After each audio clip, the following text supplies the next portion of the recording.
The first warning came at 3 in the morning, when Admiral Jack Morrison was sleeping in his quarters aboard the command station orbiting Earth. And the alarm that woke him was one he had never heard before in his 30 years of service.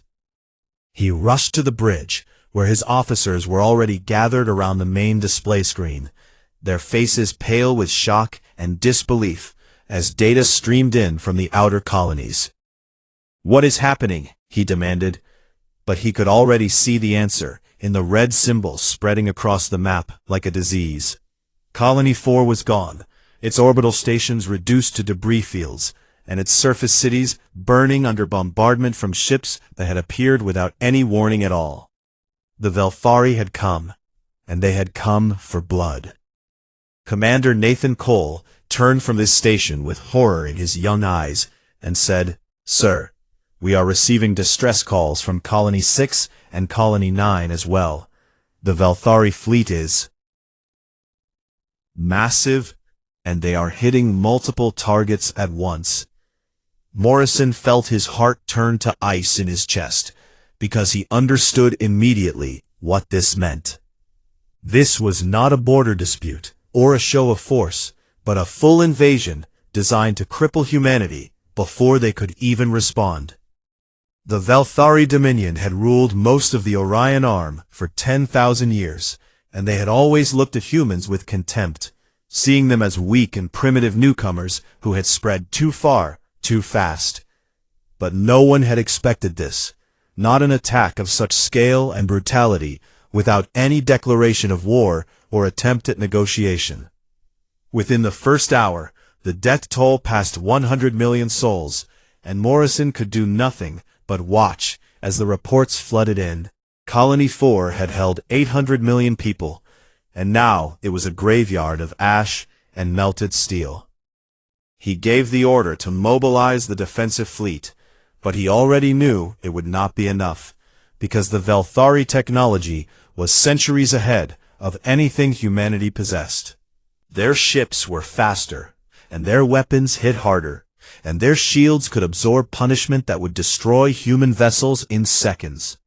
On Earth, President Maria Vasquez called an emergency session of the United Earth Council, and Ambassador Karen Price was sent racing toward the Galactic Council station to beg for help from the other species of known space. But help would not come. The other aliens had seen what the Velthari could do, and none of them wanted to draw that terrible attention upon themselves. So they offered words of sympathy and nothing more, while human worlds burned. By the end of the first day, Colony 6 had fallen, and Colony 9 was under siege, and the refugee ships trying to escape were being hunted down and destroyed one by one. Morrison watched a convoy of 30 transport ships carrying 2 million civilians get torn apart by Velthari receptors, and something inside him broke in that moment. He had spent his entire career believing that humanity could find a way to coexist with the older species, that patience and diplomacy would eventually earn them respect. But now he saw the truth with terrible clarity. The Velthari did not see humans as rivals or enemies. They saw them as vermin to be exterminated. Nathan Cole worked without rest for 3 days straight, coordinating what little resistance the fleet could manage. But every engagement ended the same way. Human ships would fight bravely, and human crews would die bravely, and the Velthari would advance regardless.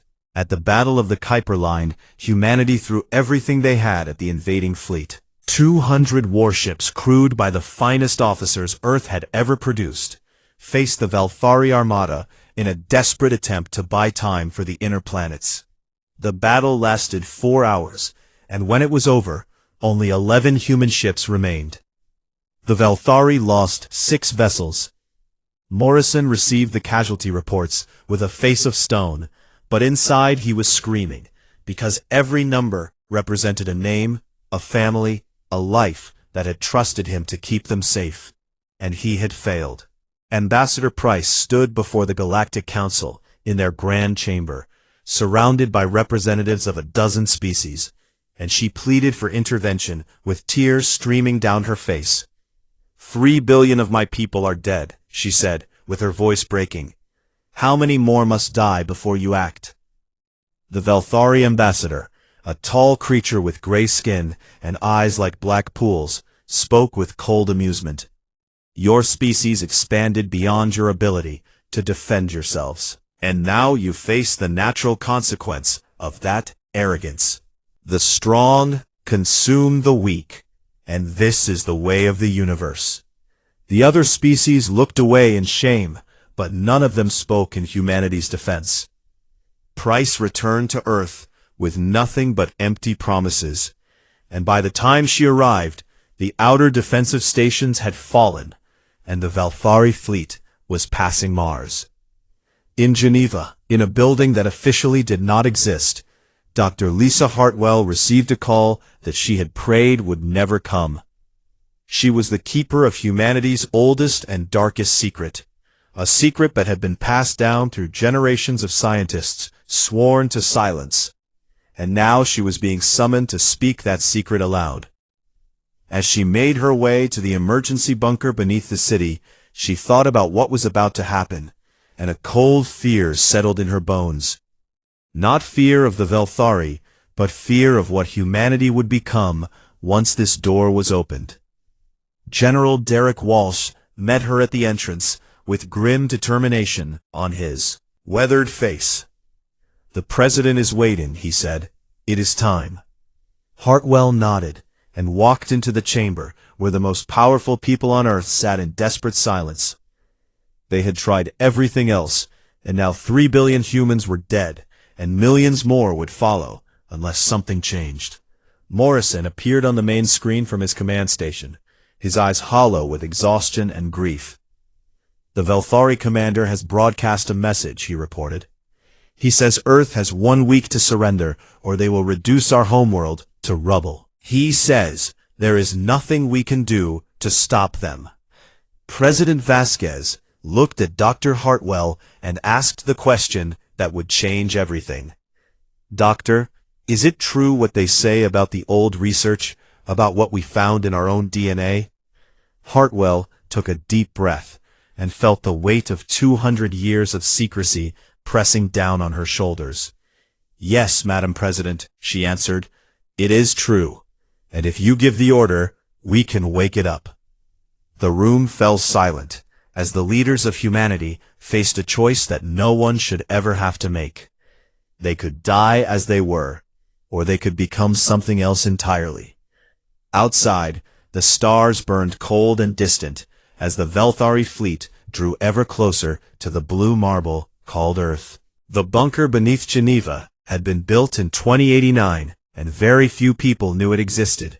Even fewer knew what it contained, and until this moment, Dr. Lisa Hartwell had hoped that its secrets would stay buried forever. She stood before the United Earth Council with a data tablet in her hands, and 200 years of classified research waiting to be revealed.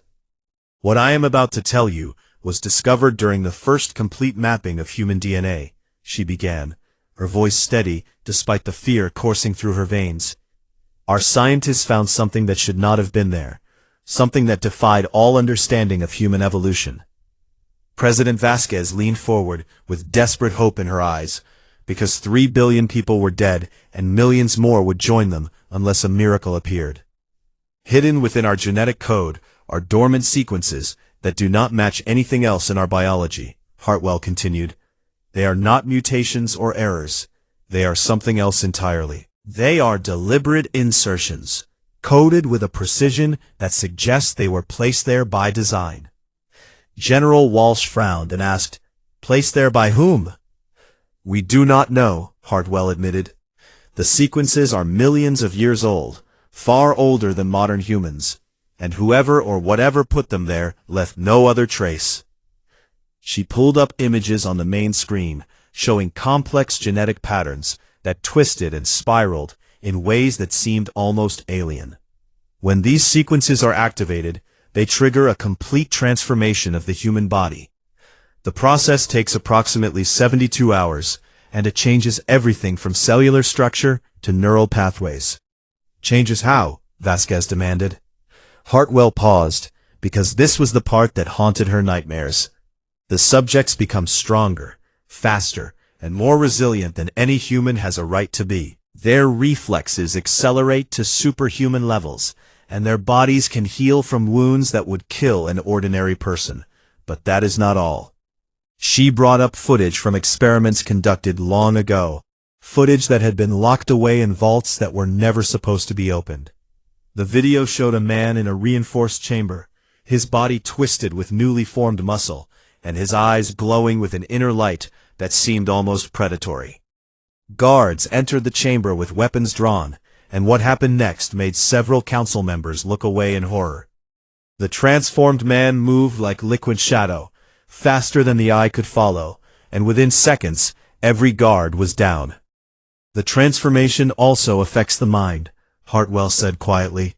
Aggression increases dramatically along with predatory instincts that are difficult to control. The early test subjects had to be contained because they could not distinguish between friend and enemy. "You are describing monsters," one council member whispered. "Yes," Hartwell agreed. "That is exactly what I am describing, and that is why the research was abandoned in 2091. The scientists concluded that the risk was too great, and the program was buried so deeply that most people forgot it ever existed." Morrison spoke from his screen, with exhaustion heavy in his voice. "The Velthari are not giving us a choice, Doctor. They will kill every last one of us if we do not find a way to fight back." Dr. Scott Palmer, Hartwell's colleague who specialized in genetic reconstruction, stepped forward with grim determination. "We have spent decades refining the activation process," he said. "We believe we can achieve better results now than the original experiments. The subjects would retain more of their rational minds, and could potentially be directed against specific targets." "Potentially?" Walsh repeated sharply.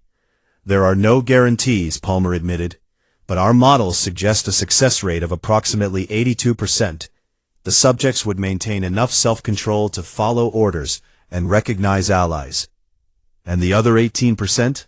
Vasquez asked. Palmer's silence was answer enough. The council debated for hours, while the death toll continued to climb, and the Velthari fleet crept ever closer to Earth. Some argued that becoming monsters was no better than extinction, while others insisted that survival had to come first at any cost. Ambassador Price, who had returned from her failed mission to the Galactic Council, spoke with cold fury in her words. "The other species think we are weak. They watched us beg for help, and they did nothing because they believe we deserve to die. I say we show them what humanity is truly capable of." "And what happens after the war?" another council member demanded. "What do we do with an army of creatures that cannot be controlled?" "We worry about that later," Walsh growled. "Right now we need to survive long enough to have a later." The argument went back and forth until President Vasquez finally raised her hand for silence. She looked around the room at the faces of people who had been entrusted with the fate of all humanity, and she saw fear in every one of them. Fear of the Velthari, fear of what they might become, fear of making the wrong choice when every choice seemed wrong. 3 billion people are dead," she said slowly. "Our fleet is destroyed, our colonies are burning, and an enemy that sees us as insects is coming to wipe us from existence. We did not start this war, but we will finish it." She turned to Hartwell with steel in her gaze. "Open the vaults, Doctor. Begin the activation program." Hartwell felt something shift in that moment, something fundamental and irreversible, as if the universe itself had taken a different path. "We will need volunteers," she said. "People who understand what they are agreeing to and accept the risks." "Put out the call," Vasquez ordered. "Tell them the truth about everything. Tell them what they will become and what it will cost them, and then ask who is willing to pay that price." Within hours, the call went out across the remaining human worlds, and the response came faster than anyone had expected.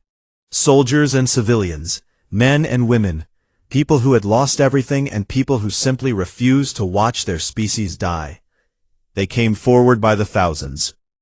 In the end, they had to turn volunteers away because there were too many. Captain Ryan Mercer, was among the first to step forward. He had served in special forces for 15 years, and he had watched his entire unit die at the Battle of the Kuiper Line. When they told him what the transformation would do to him, he simply nodded and said, "Whatever it takes." Lieutenant Ashley Grant volunteered the same day. Her family had lived on Colony 7, and now Colony 7 was a dead world of ashes and bones. She did not care what she would become. She only cared that she would have the power to make the Valthari pay. 3,000 volunteers were selected from the tens of thousands who offered themselves, and they were brought to the Geneva facility to begin the process that would change them forever. Hartwell watched them arrive, and she prayed that she was not making the worst mistake in human history.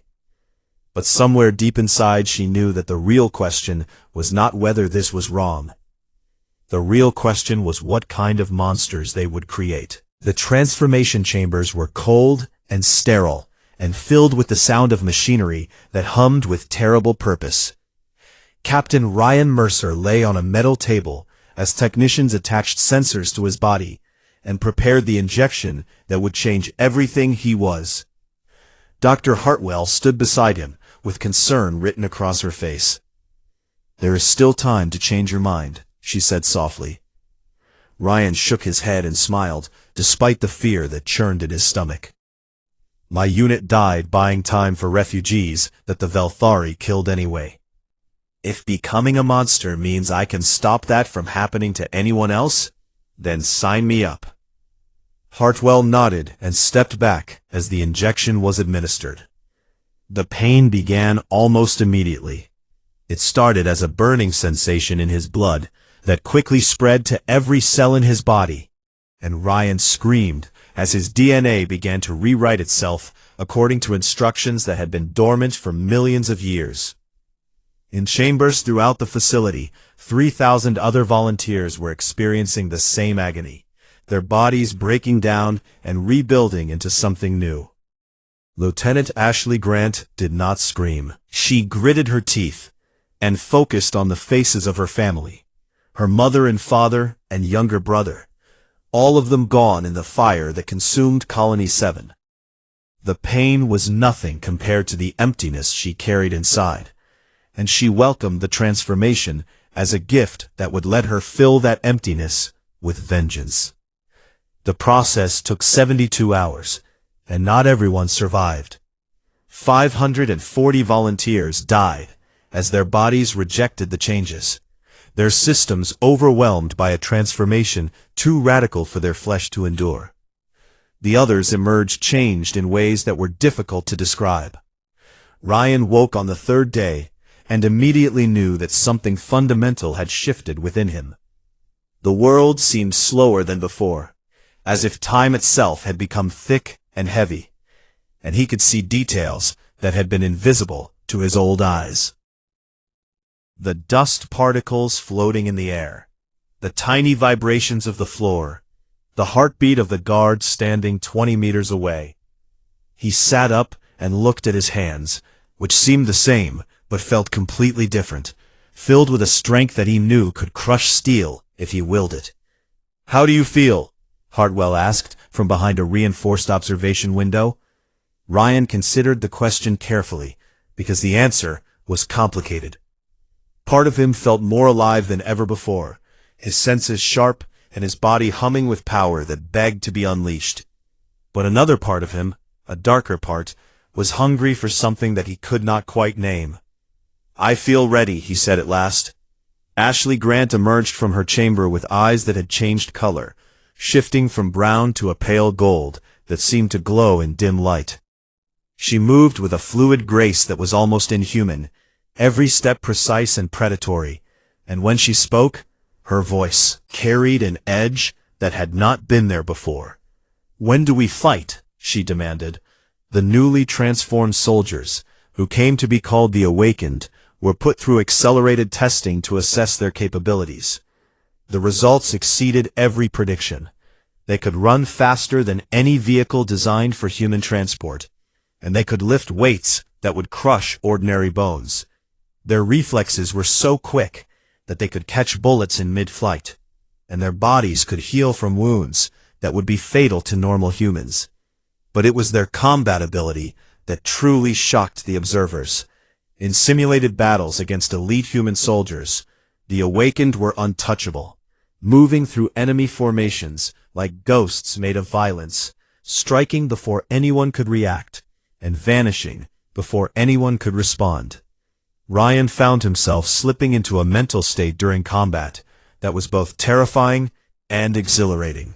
His rational mind would step back, and something older and more primal would take control. A predator instinct that knew exactly how to break an enemy in the most efficient way possible. He had to fight to pull himself back after each session, to remember that he was still Ryan Mercer, and not just a weapon wearing human skin. Ashley did not seem to have the same struggle. She embraced the changes completely, and became something cold and focused and absolutely lethal. Some of the other Awakened whispered that she had let go of her humanity entirely, but no one dared say it to her face.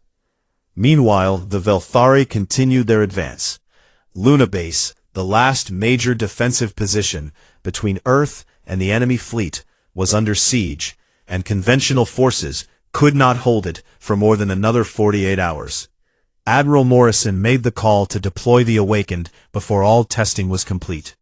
"We are out of time," he told Hartwell over a secure channel.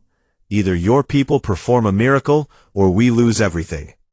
200 Awakened were loaded onto fast transport ships and sent toward Luna at maximum speed. Ryan led one of the strike teams, with Ashley at his side, and as they approached the battle zone, he felt the predator inside him stir with anticipation.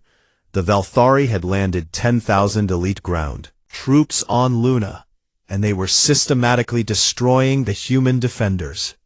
High Commander Zorath, leader of the invasion fleet, watched the battle from his flagship with satisfaction, because everything was proceeding exactly as planned. Humans were soft and weak, and their resistance was merely a brief inconvenience before the final victory. Then his communications officer reported something strange. "High Commander, our ground forces on Luna are encountering unknown enemy units. Casualty reports are inconsistent." Zorath frowned and demanded clarification. The response came in fragments, broken transmissions filled with sounds that the Velthari officer could not identify. Screaming and weapons fire and something else, something that sounded almost like an animal hunting in the dark. Ryan hit the ground running and did not stop. His team tore through the Velthari positions like a storm made of claws and fury, moving so fast that the enemy soldiers could barely track them. He felt his humanity slipping away as the predator took over, but he held on to one thought like an anchor in a raging sea. These were the ones who killed billions of his people. A Velthari warrior raised his weapon, but Ryan was already there, his hands finding the weak points in the alien's armor with instinctive precision. The warrior fell, and Ryan moved on without breaking stride. Ashley was worse, or perhaps better depending on perspective. She did not just kill the enemy, she hunted them, tracking individuals through the corridors of Luna Base, and ending them one by one with a patience that was almost cruel. When a squad of Velthari tried to retreat, she followed them into their own transport ship, and when she emerged, she was alone. High Commander Zorath received the final casualty report from Luna, and for the first time in his long life, he felt something that might have been fear. His elite ground forces, warriors who had conquered 100 worlds, had been destroyed in 6 hours. Not defeated, not pushed back, but destroyed utterly by an enemy that moved like nightmares given flesh. "What are they?" he whispered to no one in particular. On Luna Base, Ryan stood among the bodies of fallen enemies and tried to remember what it felt like to be human. Ashley appeared beside him with golden eyes that reflected the distant earth. "This is only the beginning," she said, and her voice held no doubt at all. "Hunt and P." The news of Luna spread through the Velthari fleet like a sickness, and for the first time in their 10,000-year history, the warriors of the Dominion knew what it felt like to be prey. High Commander Zorath ordered a tactical retreat to regroup and assess this new threat, but the Awakened did not give him time to think. Admiral Morrison watched from Earth's command station as his displays showed something he had never expected to see. Velthari ships running away. "They are falling back toward Mars," Commander Nathan Cole reported, with disbelief in his voice. "Our forces are pursuing." The Awakened did not wait for ships to carry them into battle. They crossed the void of space in armored suits designed for their enhanced bodies, launching themselves toward enemy vessels and breaching hulls with strength that should have been impossible. Ryan Mercer led his team against a Velthari cruiser that was 3 kilometers long and bristling with weapons.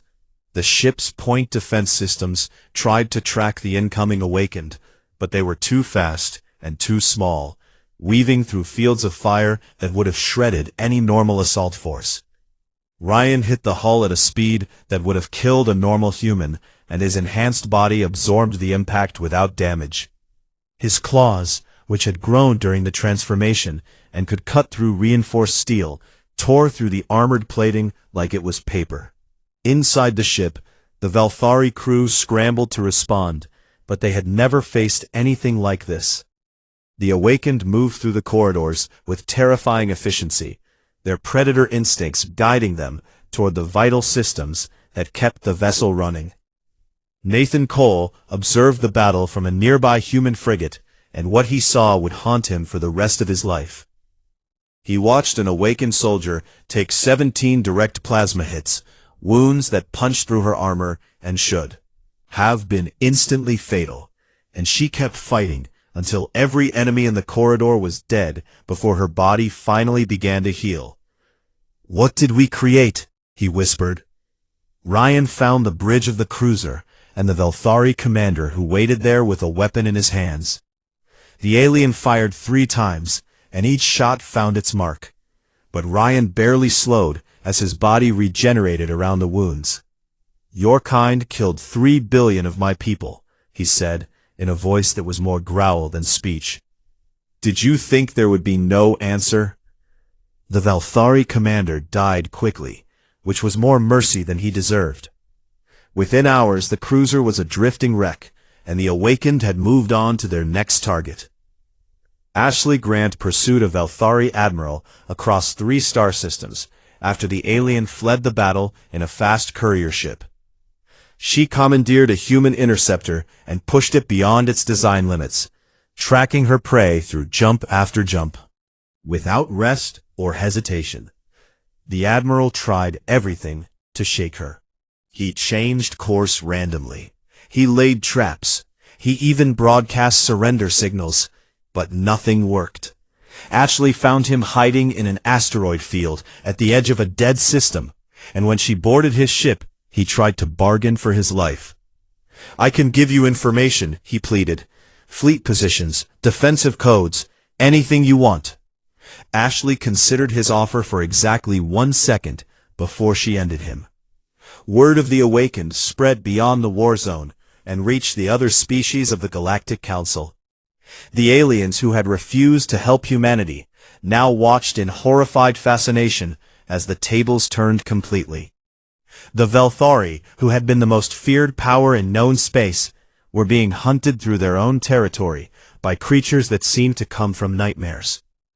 Some species quietly began to wonder if they had made a terrible mistake by abandoning humanity in their hour of need. Others wondered what would happen when the war was over and whether the Awakened would be satisfied with Velthari blood alone. High Commander Zorath gathered what remained of his fleet at a defensive position near the border of Dominion space, and tried to mount a counterattack. It failed catastrophically. The Awakened had learned to coordinate their attacks with the remaining human fleet, using conventional ships to draw enemy fire, while strike teams infiltrated key targets. Ryan led the assault on Zorath's flagship, a massive dreadnought that had been the terror of 100 campaigns. The ship's internal defenses killed 11 of his team before they reached the command deck, and Ryan felt each death like a wound in his own soul, because these were his people, transformed like him, dying for a cause they had chosen freely. But the predator inside him did not allow for grief. It pushed forward with single-minded focus until nothing stood between him and his objective. Zorath met him on the bridge with a ceremonial blade in his hands, the weapon of a warrior who intended to die with honor. "You are abominations," the High Commander declared. "Whatever you have become, it is against the natural order of the universe." Ryan laughed, and the sound was not entirely human. "Your people decided to exterminate us because you thought we were weak. You burned our worlds and killed our children and called it the natural order. Now the order has changed." The fight lasted less than a minute. Zorath was the greatest warrior his species had produced in 3 generations, trained in combat since childhood, and hardened by centuries of battle. Ryan killed him with his bare hands. The death of the High Commander broke something in the Velthari fleet. Ships began to scatter, and captains abandoned their posts, and the invasion that had seemed unstoppable collapsed into chaos. Admiral Morrison received reports of Velthari vessels jumping to random coordinates just to escape the Awakened, and he allowed himself to feel something that he had forgotten existed: hope. But the Awakened were not satisfied with driving the enemy away. They wanted more than victory. They wanted the Velthari to understand what they had done and to pay for every single one of the 3 billion lives they had taken. The hunt continued deeper into Dominion space, as human ships followed the Awakened into territory that no human had ever seen. Colony worlds fell one after another as the Velthari military crumbled before the onslaught. Ryan tried to hold on to his sense of purpose, to remember that this was about justice and protection rather than simple slaughter.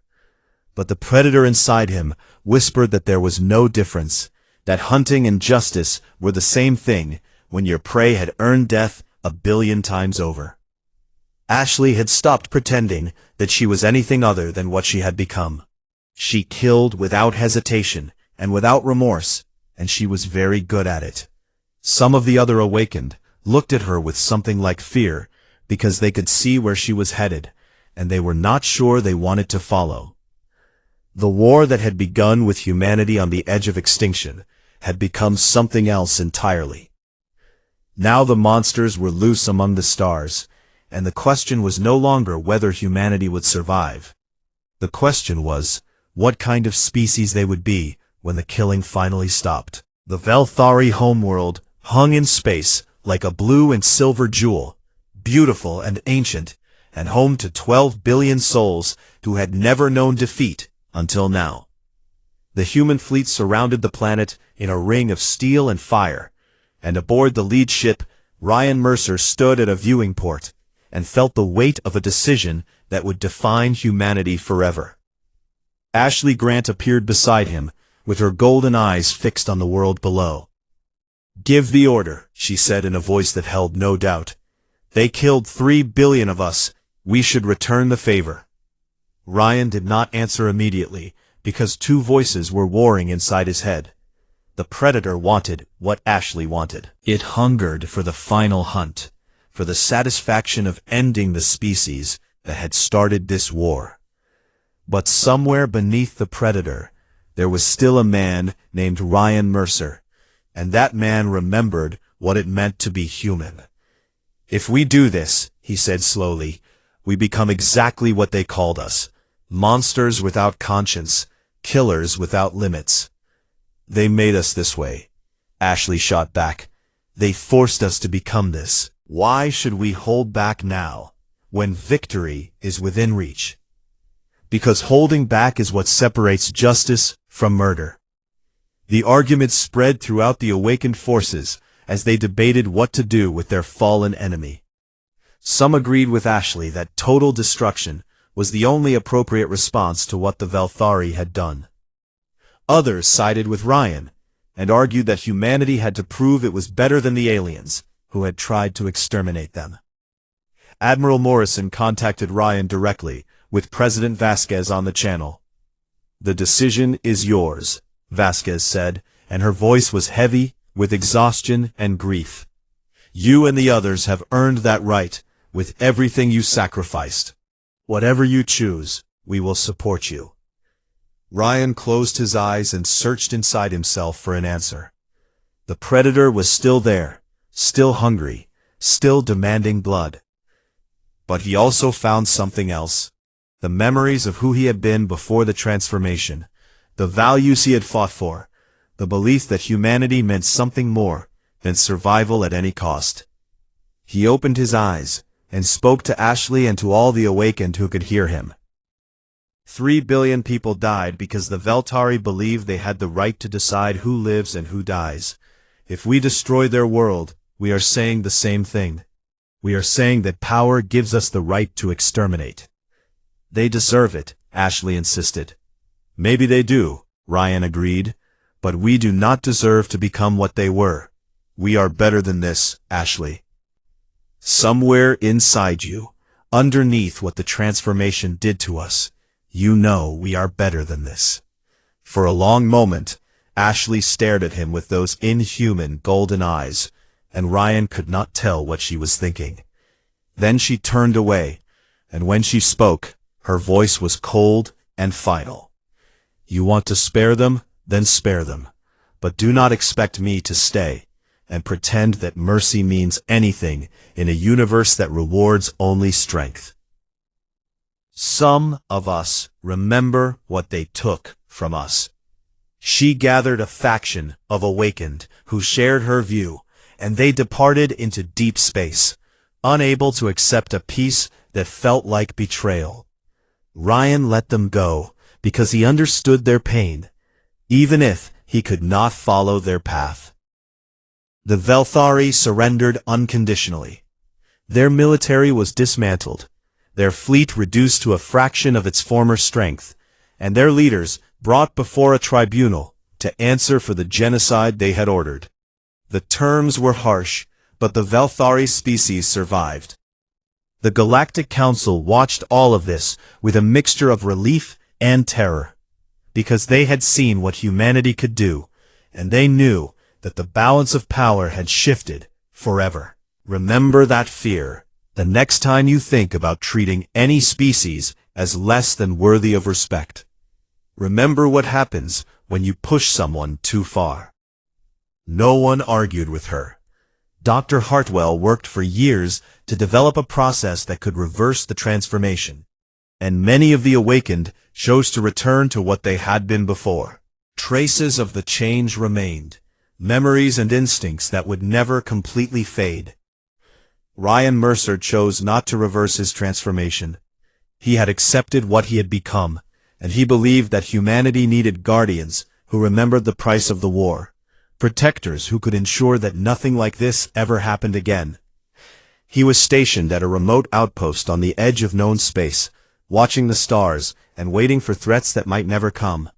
One night Hartwell visited him, and they stood together in the observation deck, looking out at the infinite darkness. "Do you regret it?" she asked, "becoming what you are?" Ryan considered the question carefully, because it deserved an honest answer. "I regret that it was necessary," he said at last. "I regret the people we lost and the pieces of ourselves we had to sacrifice. But I do not regret that we survived." "What about Ashley and the others who left?" "They will find their own path.